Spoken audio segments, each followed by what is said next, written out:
Voilà, bravo Anita, tu progresses. Ok.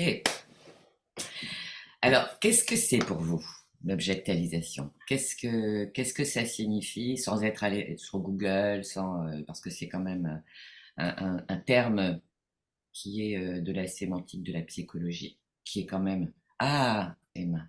Emma. Voilà, et puis qui n'intéresse personne, alors que les ramifications intéressent tout le monde en fait, enfin concernent tout le monde. Tu vois. Salut Emmanuel, Oui. on te laisse arriver. Qu'est-ce que ça évoque pour vous comme ça spontanément? Qu'est-ce que ça évoque pour vous comme ça? Coucou. Moi, ça m'évoque, donc déjà, c'est une question de relation entre, enfin, pour moi, ça me parle surtout de relation entre personnes Mm, où l'un des deux ou les deux d'ailleurs, hein, ça peut être croisé, mm, va avoir des projections par rapport à ses désirs, ses besoins et va du coup imaginer ou même attendre des choses de l'autre, mm. mais qui sont comme virtuelles en fait, et pas forcément liées à son être réel. On n'est Euh, pas loin, ouais, ouais, on n'est pas loin. Oui, oui, avec mes mots, ça ressemble à ça. ouais. Mais c'est un peu flou. Je pense que dans mes mots, C'est ça flou, s'entend hein? aussi. Ouais, ouais, Ouais. ouais. C'est flou, c'est bon, c'est une sémantique particulière, mais c'est très précis, hein, dans la connaissance de soi. Alors, ça ne concerne pas du tout le développement personnel parce qu'on n'en parle jamais. Alors que vous allez voir que les interactions, les conséquences, coucou Isabelle, sont assez concrètes et que nous sommes tous et toutes concernés. Vous allez comprendre pourquoi. Lily, est-ce que tu veux ajouter quelque chose? Euh, Après, est-ce que ça a à voir avec la chosification? Parce que moi, j'appelle ça comme ça, mais La est-ce que chosification.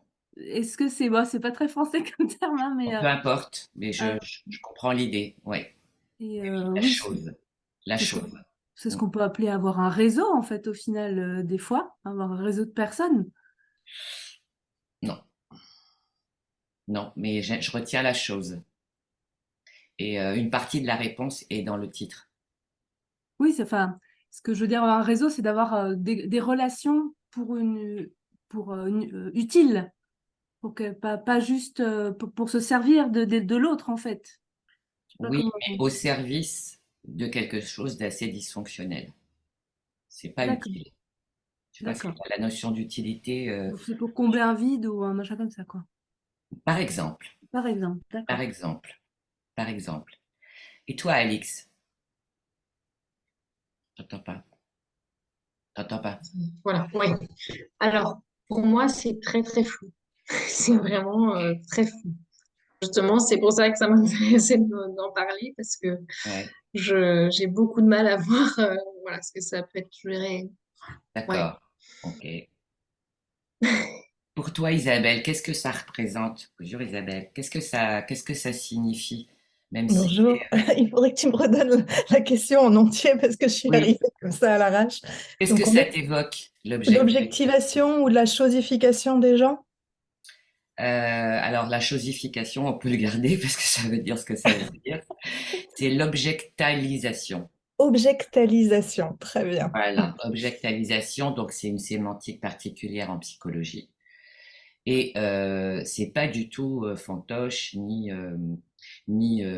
comment dirais-je, c'est pas un secret, hein. C'est précisément quelque chose qui nous concerne tous et qui concerne nos capacités à relationner. Et on va voir toutes les conséquences, aussi minimes de la plus petite à la plus grande, que ça propose. Tu vois? Mais Oui. qu'est-ce que ce Alors, serait pour toi? Qu'est-ce que ça pour te évoque? répondre, moi je dirais que je le vois assez fréquemment quand j'accompagne des personnes dans les familles, des parents et des enfants, où très Voilà. souvent l'enfant est, comment je pourrais dire, utilisé de plein de façons comme un objet, c'est-à-dire comme un être non conscient qui n'aurait pas sa propre vitalité, sa propre souveraineté, sa propre destinée. Oui, En fait, pour le coup, je trouve que s'il y a bien un endroit où on le voit j'ai envie de dire de façon massive, c'est bien dans la relation parent-enfant. Donc ça, Exact. je vois très souvent. Et après, je vois dans les mouvements relationnels qu'il peut y avoir entre les personnes d'une manière générale, mais Mm. même pour moi dans ma vie, je vois que la fonction donc d'objectalisation Oui, enfin, je vois que ça peut être une fonction effectivement dans la relation, mais qu'il faut être attentif à régulièrement questionner, bouger ces notions de façon à rendre l'autre sujet à nouveau. Et que dès qu'on commence à glisser là-dessus, eh mm, bien, la relation va commencer à se figer, à se scléroser, et nous-mêmes, on va devenir nous aussi d'une certaine manière objet dans la relation, dans ce qui va se cristalliser. Voilà ce que ça m'évoque. alors ça évoque pas mal de choses assez justes. Et pour la fonction, on la verra à la fin, Mm. parce que c'est tout un processus, l'objectivation.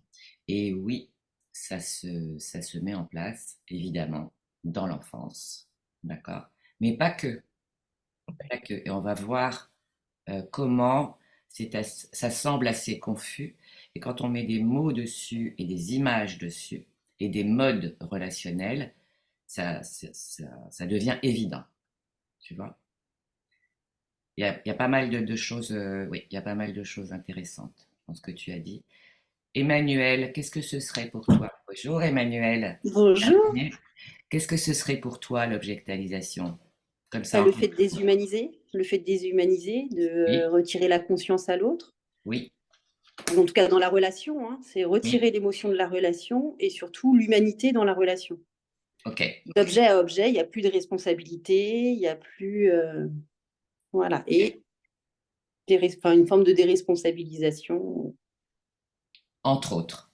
Ça fait Voilà. partie effectivement des conséquences de l'objectalisation. Alors, ce qu'il faut comprendre dans l'objectalisation, en fait, euh, on peut objectaliser une personne, c'est-à-dire la réduire à l'état d'objet.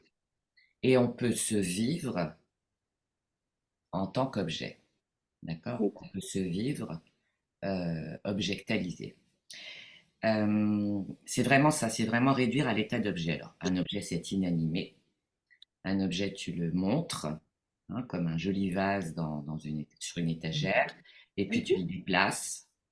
Hein, ça, c'est juste la définition primaire, j'allais dire. Hein. Tu le déplaces pour ton propre plaisir. Tiens, non, je vais le mettre ici. Tiens, non, je vais le mettre là. Tiens, non, j'en ai plus besoin, je vais le mettre au placard. Oh, puis j'en veux plus, donc je peux le casser.